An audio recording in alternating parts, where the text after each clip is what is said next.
yang terhormat para alim ulama, tokoh masyarakat yang dimuliakan oleh Allah Subhanahu wa Ta'ala, yang terhormat Dewan Hakim yang berbahagia, segenap hadirin, teman-temanku, para peserta lomba yang mudah-mudahan diberikan Allah berkah dan hidayahnya. Hadirin yang dimuliakan Allah, beberapa abad silam dalam tatanan sejarah umat Islam ada banyak sekali perbuatan-perbuatan kejam dilakukan oleh manusia-manusia yang tidak memiliki rasa kemanusiaan, jauh dari sifat kemuliaan. Ada banyak wanita dilecehkan, bayi yang terlahir dengan jenis perempuan dikubur hidup-hidup tanpa ampunan, bahkan saling membunuh antar sesama menjadi kebiasaan. Minuman dan pesta pora menjadi kebudayaan. Setiap pemimpin masing-masing mengedepankan kesombongan. Daripada jumlah korban karena kebiadaban, lebih banyak daripada jumlah korban kecelakaan pesawat Air Asia yang masih dalam pencarian. Inilah potret bangsa jahiliyah sebelum Islam datang.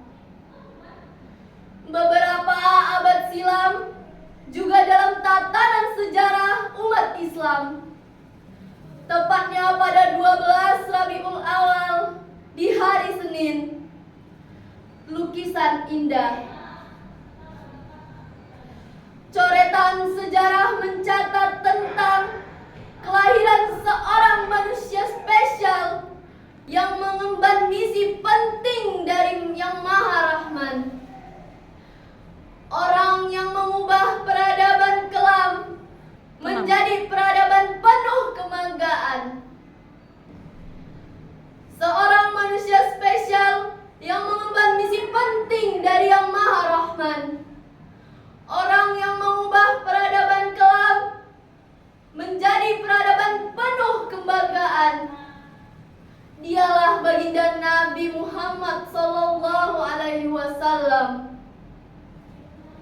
Refleksi konstruksi sejarah tersebut memberikan gambaran jelas bahwa misi terpenting Nabi Muhammad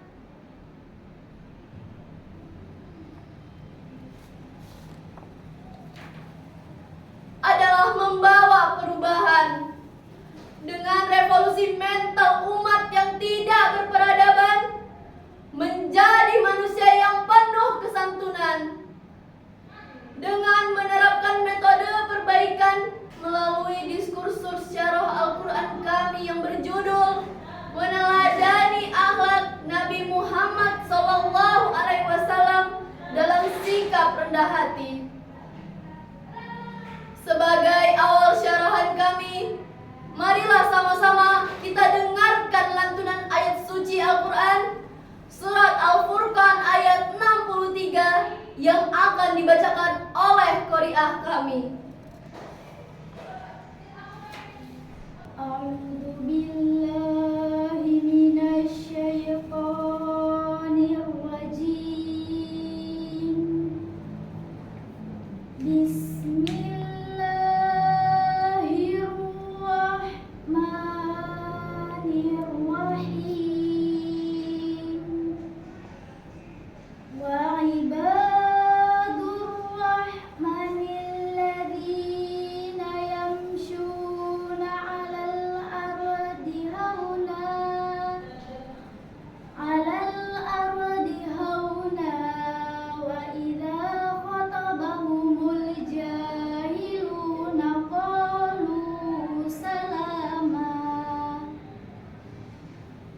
Yang artinya, dan hamba-hamba Tuhan yang Maha Penyayang itu ialah orang-orang yang berjalan di atas bumi dengan rendah hati, dan apabila orang jalil menyapa mereka Mereka mengucapkan kata-kata yang mengandung keselamatan.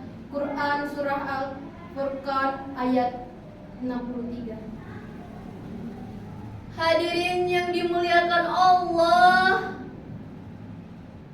menurut keterangan dari Jalaluddin Asyuyuti dan Jalaluddin Al-Mahalli mengenai penjelasan ayat ini, bahwa yang dimaksudkan adalah hamba-hamba yang baik yang berjalan di muka bumi dengan tenang dan rendah diri.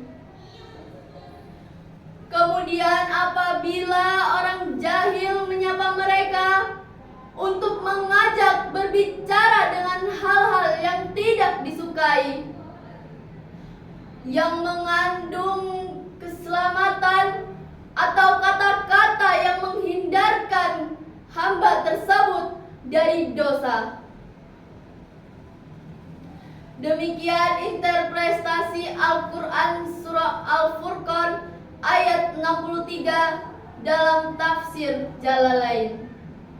Ayat tersebut memberikan pemahaman kepada umat manusia bahwa hamba Allah yang baik adalah hamba yang merendahkan diri terhadap sesama manusia tanpa membedakan strata, apalagi harta, tanpa membedakan tahta, apalagi kasta, tanpa membedakan bangsa, apalagi bahasa. Di hadapan Allah kita sama.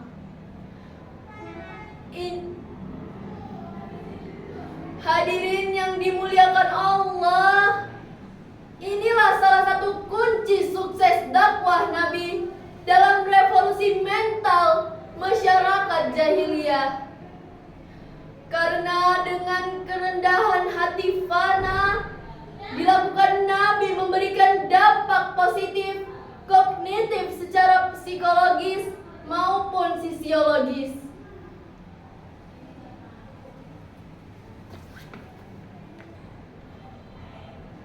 Seseorang tidak akan meninggalkan sikap rendah hati kecuali kesombongan yang kuat. Seseorang tidak akan merasa sombong kecuali keangkuhan hatinya meningkat. Dan seseorang tidak akan merasa angkuh kecuali akalnya sudah tidak sehat. Demikian kutipan tulisan Ahmad Najih dalam bukunya yang berjudul Akhlak Rasulullah Sallallahu Alaihi Wasallam. Ibrahim bin Asyita pernah bertanya kepada Fudail tentang rendah hati. Kemudian Fudail menjawab, rendah hati itu bila kamu duduk dan patuh terhadap kebenaran, walaupun kebenaran itu datang dari anak kecil atau dari orang bodoh, kamu tetap mau menerimanya. Dalam Al-Quran Surah Asy-Syu'ara ayat 215, Allah berfirman sebagai berikut.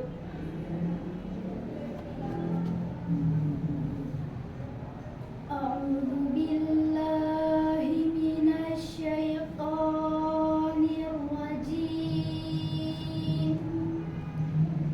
Bismillahirrahmanirrahim. Waqfid janahaka limattaba'aka minal mu'minin. Yang artinya, dan rendahkanlah dirimu terhadap orang-orang yang mengikutimu, yaitu orang-orang yang beriman. Quran Surat Asy-Syu'ara ayat 215. Dalam ayat tersebut Allah menjelaskan bahwa kita seharusnya merendahkan diri kepada orang lain seperti yang telah dilakukan oleh Nabi Muhammad SAW dalam proses dakwah beliau, sehingga dapat melakukan perubahan drastis dari masa kelam menuju menuju masa yang penuh kejayaan. Terlebih khusus kepada orang yang beriman. Pada akhirnya, semoga apa yang kami sampaikan dapat menjadi renungan yang kemudian melahirkan kesadaran, sekaligus dapat menerapkan sebagian kepribadian Nabi yang mulia ke dalam kehidupan, sehingga kita bisa dijadikan bagian dari orang yang penuh iman, yang selalu merendahkan hati dan menebarkan kebaikan tanpa memandang perbedaan, sehingga nanti dapat memperoleh kebahagiaan di dunia ataupun di akhirat mendatang. Sebagai penutup syarahan, izinkan kami melantunkan pujian kepada Sang Pembawa Risalah Kebenaran, dengan harapan dapat syafaat di hari pembalasan. Wahai Nabi, pujaan hati seluruh negeri, salam rindu kami untukmu Nabi. Salawat salam kami hanturkan keharibaanmu. Terima kasih untuk semua pengorbananmu dan perjuanganmu. Jadikanlah kami pengikut setiamu, berikan kami syafaatmu. Wahai Nabi penyejuk hati setiap insan, salam rindu kami untukmu Nabi. Salawat salam kami hantarkan keharibaanmu. Kami bangga dengan ketulusanmu, memohon ampunan untuk kami. Kami sedih karena tidak tahu membalas budi. Inilah yang dapat kami sampaikan. Mohon ampun dan maaf untuk setiap kekurangan. Terima kasih untuk segala perhatian. Kami akhiri dengan ucapan Assalamualaikum warahmatullahi wabarakatuh.